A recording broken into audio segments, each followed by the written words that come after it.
In this video, I want to talk about what you can do as a new construction salesperson to sell houses right now. Things are a little more difficult than they were in the previous months and years. I know for me, things got kind of easy.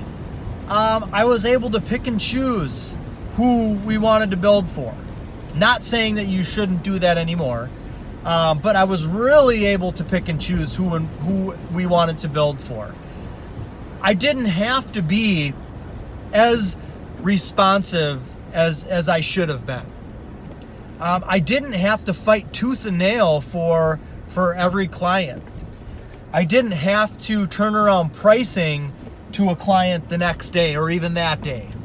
Well, what I've come to the determination of in the last 15 minutes, because I just did a previous video, and as I did that video, it kind of got me thinking about different things, which if you're in this industry selling real estate, new construction homes, I highly advise that you make videos and put video content out there. That is one thing that you can do right now to reach people without having to see them, or if you're not doing open houses, put video content out there. That is going to be one of the things that I'm talking about.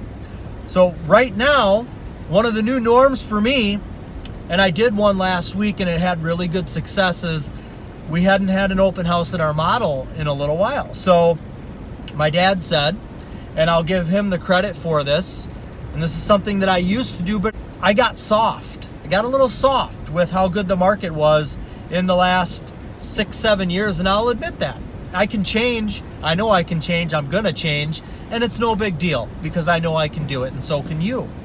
So my dad said, go to the model and do a video, do a live video. Since we haven't had open houses, I still want people to know that we're out there, and how can people see the model? What better way to show them video of it? So went to the model home last week and I did a live video. I basically stood in front of my camera on the tripod, which I've got with me right now, and I introduced myself.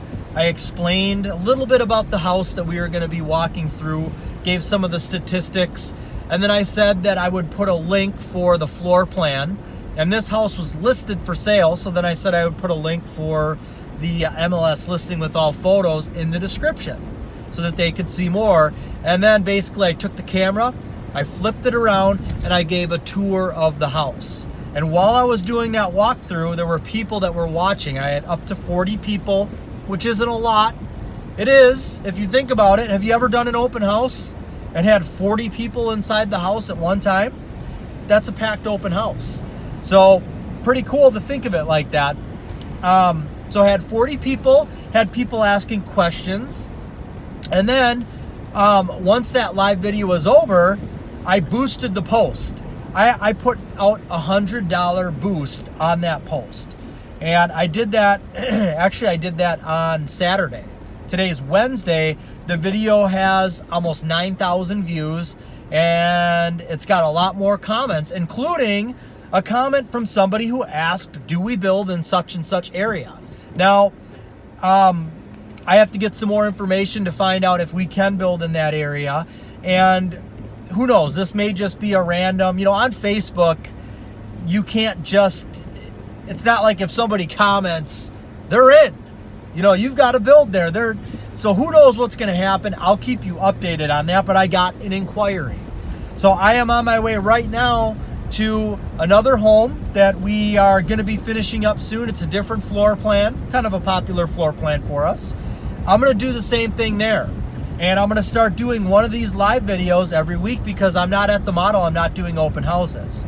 And this is a way to get in front of people. So if you are wondering what you can do right now, selling real estate or new construction homes, that's one thing that you can do.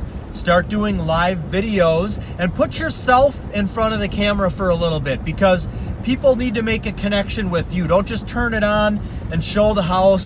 Be brief, be bright, and be out. There's a lady named Shalene Johnson, which she's got a podcast, really good motivational stuff there, but set the camera up, talk about the house, and then turn it around and do the walkthrough of the house. Hopefully you'll get some questions. You can answer some of those questions as you're walking through the house, and then you'll get comments and questions after you're done with the video that you can answer as well. So I highly recommend that is something that you should be doing.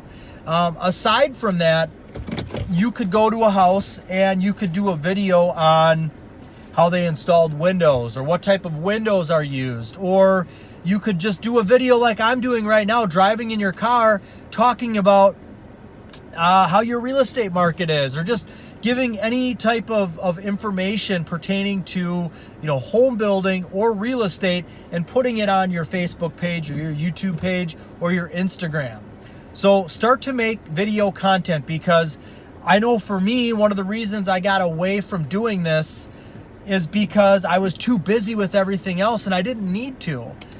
Back when I started selling new construction and real estate in 2008 amidst the housing crash, and that's why I'm not incredibly worried about what's happening right now, no matter what happens in the market. We may bounce back and be back to an incredible housing market next month, or this may be something that ends up tearing our economy down enough to where the real estate market suffers for another year or two. Who knows? Either way, I can make it through and you can make it through. There's just different things that you have to start doing now. I made video content all the time. The day that Facebook Live was available on your Facebook page, I did a Facebook video basically explaining or talking about what I just told you about. I did it in our model home that we had built, 4 or 5 years ago. So, and I had great success from that. All kinds of people would come into the model and say, I've been watching your videos, seen your videos. So they feel like they know me, they like me, hopefully, they trust me. So now it's easier for them to reach out. That lowers the what my competition is doing, and that's a way for me to set myself apart from the competition. So basically, one of the themes of what I'm talking about here is you need to get back to the basics. Get back to the basics. For me, when I entered this market in a horrible housing market, I had to use all of my sales skills that were available. I had to use my closing sales skills as much as I possibly could. Put out as much video content as I possibly could, because at the time hardly anybody was doing that, and that made me different from the others. It's a little more common right now, but there's still not a lot of people doing it. Do things that you have not maybe been doing as of recent in order to capitalize on the fewer amount of buyers that are currently out there in the market. That's really what I wanted to talk about today and get across. My main point is this isn't the end. This isn't over. The housing industry, the home building industry, the real estate market isn't over. Things are just changing. You need to adapt to this, and you need to do things differently than you did before, and you can make it through it. I did it before. I'll do it again. You can do it. All right. Take care, and God bless.